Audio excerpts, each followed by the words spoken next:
তো চলে আসলাম আমি বাকের মনোমুগ্ধকর জায়গাতে।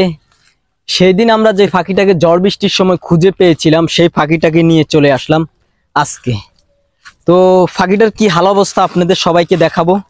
আসলে বিগত কয়েকদিন যাবত এই ফাঁকিটা নিয়ে কোনো ভিডিও করা হয় নাই, ফাঁকিটার আপডেট আপনাদেরকে জানানো হয়নি। তো দেখুন সবাই, এটা হচ্ছে সেই ফাঁকিটা যেটা ওই দিন আমি বৃষ্টিতে, ঝড় বৃষ্টিতে রাস্তার পাশে খুঁজে পেয়েছিলাম। আসলে অনেকে দেখলাম কমেন্ট করতেছিল ফাঁকিটা কি আদৌ আছে কিনা, নাকি মরে গেছে, না চলে গেছে, না আমরা ছেড়ে দিয়েছি। আসলে আমি বলেছিলাম যে ফাঁকিটাকে আমরা ছেড়ে দিব, তবে যখন ফাঁকিটা নিজে নিজে খেতে পারবে, নিজের খাবার নিজে খুঁজে খেতে পারবে, আর অনেক পরিমাণে উঠতে পারবে। তো ফাঁকিটা আসলে এখন কি অবস্থা দেখুন সবাই, অনেকটাই অনেকটাই সুস্থ আছে, অনেকটাই ভালো আছে, স্বাভাবিক আছে। এই ফাঁকিটার পিছনে প্রায় আমার 50 থেকে 60 টাকা খরচ হয়ে গেছে। এই ফাঁকিটার জন্য আমি একটা স্যালাইন কিনেছিলাম, কারণ ফাঁকিটা তখন অনেক দুর্বল ছিল। স্যালাইন কিনে, ওই যে পশু পাখির যে স্যালাইনটা আর কি, ওই স্যালাইনটা কিনে একে খাওয়াইছি।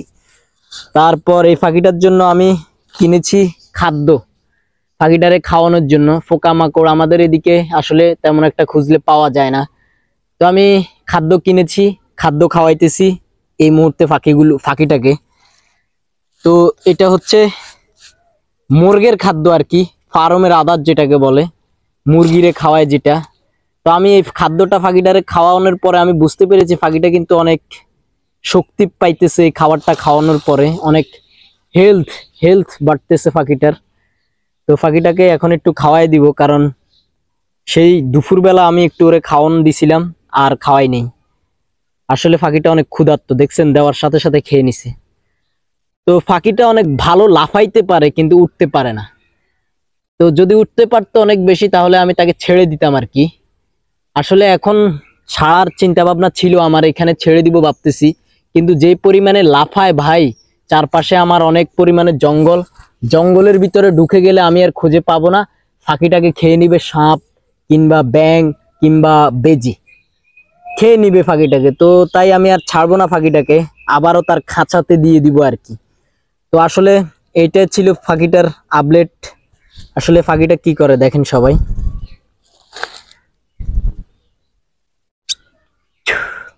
ফাঁকিটা মানে অনেক অনেক সুস্থ, ছেড়ে দিলে মনে হয় উঠতে পারবে। তবে আমি আমার ফার্মের ভিতরে, আমার যে ছোট একটা খামার আছে আর কি, ওইখানে আমি 2 জোড়া ফাঁকি ফালি আর কি ভাই। অনেকে বলে যে খামারটা দেখানোর জন্য, আসলে আমি ওখানে মাত্র 2 জোড়া ফাঁকি লালন পালন করি, তেমন বেশি না। একটা হচ্ছে বাজিগার ফাঁকি, আর একটাকে ওই যে ককেটেল ফাঁকি বলে, এই অস্ট্রেলিয়ান ককেটেল ফাঁকি, ওগুলা লালন পালন করি আর কি।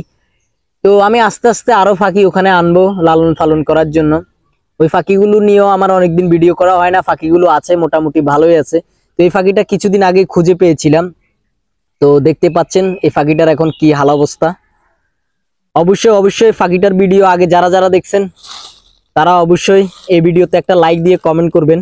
আর যারা এই মাত্র নতুন দেখতেছেন এই ফাঁকিটাকে, তারা অবশ্যই এই ফাঁকিটার আগের ভিডিওগুলো দেখে আসবেন গিয়ে আমার আইডিতে। অবশ্যই আপনারা যদি টিকটক থেকে দেখেন অবশ্যই আমাদের আইডিটা ফলো দিয়ে দিবেন, আর ইউটিউব থেকে দেখলে অবশ্যই অবশ্যই আমাদের চ্যানেলটা সাবস্ক্রাইব করে দিবেন। আর সবার আগে যদি আপনি আমার ভিডিও দেখতে চান তাহলে ইউটিউবে সবার আগে আমি ভিডিও আপলোড দিই, আর ফেসবুকে আপলোড দিই, ওই প্ল্যাটফর্মগুলোতে সবার আগে দেখে আসবেন। যারা এখনো আমার ইউটিউব চ্যানেলটা সাবস্ক্রাইব করেননি তারা অবশ্যই অবশ্যই আমার টিকটক আইডির বায়োতে আমার লিঙ্ক দেওয়া আছে, ইউটিউব আইডির লিঙ্ক দেওয়া আছে। অবশ্যই টিকটক আইডিতে ঢুকে আপনারা আমার ইউটিউব চ্যানেলটা সাবস্ক্রাইব করতে পারেন, আর সবার আগে ভিডিও দেখার জন্য আমার ইউটিউব আইডিতে আপনারা ভিজিট করতে পারেন। তো এই ভিডিওটা এখানে শেষ করতে চাই। আশা করি সবাই ভিডিওতে সাপোর্ট করবেন ভাই। আল্লাহ হাফেজ, ভালো থাকবেন। পাখিটাকে আমি আর একটু খাওয়াই, এরপরে আবার রেখে দিব। একটু খাবার দি, খাও বাবা, অনেক ক্ষুধার্ত, কিভাবে খাচ্ছে দেখুন সবাই। পানি একটু দি। তো 2-1 দিনের ভিতরে আমরা ফাঁকিটাকে ছেড়ে দেব, 2-1 দিনের ভিতরে ছেড়ে দেওয়ার চিন্তা ভাবনা আছে। আর একটু যখন একটু উঠতে পারবে তখনই ফাঁকিটাকে আমরা ছেড়ে দিব। তো এখন রেখে দিচ্ছি আমি ফাঁকিটাকে খাঁচাতে, যাও তুমি থাকো তোমার বাসাতে। 2-1 দিন পরে আমরা ফাঁকিটাকে ছেড়ে দিব। তো আল্লাহ হাফেজ, সবাই ভালো থাকবেন। আবারও দেখা হবে নতুন কোনো জায়গায়, নতুন কোনো ফাঁকি নিয়ে আবারও আপনাদের সাথে কথা হবে। আল্লাহ হাফেজ, ভালো থাকবেন সবাই।